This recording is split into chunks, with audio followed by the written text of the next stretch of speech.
Welcome to this explainer. Okay, look, we all know AI adoption is moving at absolute light speed right now, right?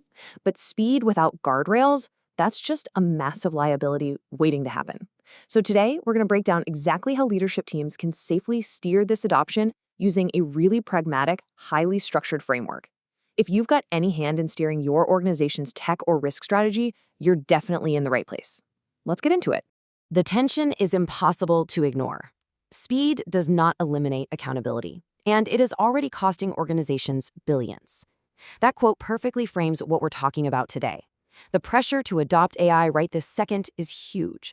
But think about it. If an AI is influencing patient care or deciding who gets a financial loan or managing critical infrastructure, that is absolutely not just an IT issue anymore. That's a massive leadership liability.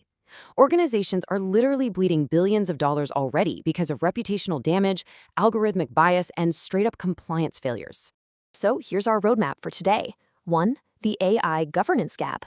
2. SME compliance asymmetry. 3. The NIST AI RMF core. 4. Minimum viable governance. And finally, number 5, your daily operations checklist. Starting with Section 1, the AI governance gap, let's establish exactly what this gap actually looks like in the modern enterprise. See, there's this really severe functional disconnect inside companies right now.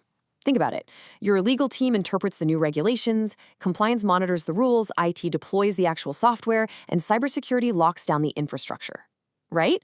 But who is actually monitoring the day-to-day decisions that the AI is making? Who evaluates those outputs and jumps in when things go off the rails? Well, often, nobody. There's frequently no one operationalizing the actual controls, and that leaves a seriously dangerous void between the folks building the tech and the leaders who end up bearing the ultimate consequences. Moving right along to Section 2, SME compliance asymmetry. We're going to look at how this governance gap places a really unfair burden on smaller organizations. This brings us to a huge operational reality, something called compliance asymmetry. It's that structural friction where low-capacity actors face incredibly stringent regulations without having the vast resources of the big tech providers. I mean, you might be a medium-sized enterprise, maybe a regional healthcare provider, or a local government agency. You definitely don't have some massive multi-million-dollar AI ethics board sitting around. Yet, under these sweeping new regulations, you face the exact same risks and legal expectations as the mega giants. And the penalties, they are absolutely staggering. Just to put it in perspective, the new EU AI Act can slap you with fines up to 35 million euros, or 7% of your global annual turnover, just for prohibited AI practices. That is no joke. It proves that regulatory noncompliance isn't just a slap on the wrist anymore. For smaller capacity organizations, a fine like that is literally an extinction-level event. So you desperately need a way to comply that doesn't require hiring a 1,000-person legal team. Which brings us nicely to Section 3, the NIST AI RMF core. Luckily, we have a highly scalable blueprint to tackle this exact asymmetry. Developed by the U.S. National Institute of Standards and Technology, this framework is built on a simple, continuous 4-step life cycle: govern, map, measure, and manage. Now, the absolute beauty of this framework is that it's completely voluntary, totally sector neutral, and specifically designed to be adapted to any organization's size or technical capacity. We're not talking about stifling innovation here. This is all about structured enablement. These 4 functions aren't just corporate buzzwords, I promise. Govern is your bedrock foundation. It's all about establishing policies, roles, and a truly risk-aware culture. Map is where you contextualize the AI use. What exactly is this thing doing? What are the tasks, and what are the potential impacts? Then you've got measure, which is assessing those risks using actual qualitative and quantitative metrics. Finally, manage is the action phase, prioritizing the risks, implementing your solutions, and continuously monitoring the whole setup. Put them all together, and you've got a structured, repeatable way to handle AI risks dynamically the moment they pop up.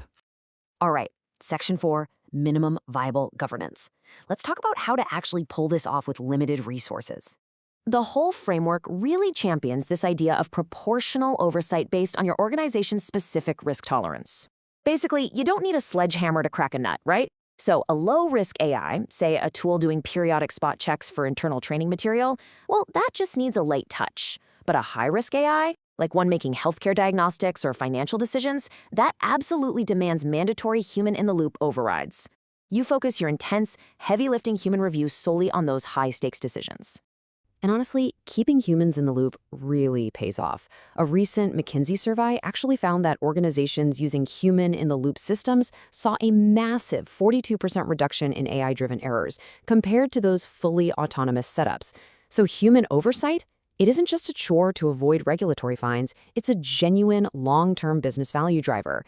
It protects your brand, it ensures your accuracy, and it keeps your customers trusting you. We do have to be a little careful, though. As we build out this oversight, we have to actively train our teams against something called automation bias. It's that dangerous human tendency to just overtrust automated systems and completely ignore contradictory information. Basically, it leads to complacency. If your human overseer is just sitting there blindly clicking approve 100 times a day on flawed AI suggestions, well, you don't actually have governance. You just have the illusion of governance. Your human experts absolutely must be empowered to question the black box. And that brings us to our final section, Section 5, your daily operations checklist. Time for some tactical execution. Here is the exact checklist you should take away from this explainer and bring straight to your next leadership meeting. First up, form a cross-functional oversight team. AI risk is not just an IT problem. Get legal and ops in the room too. Second, define incredibly clear autonomy boundaries for your AI. Where does it act alone, and where must a human step in?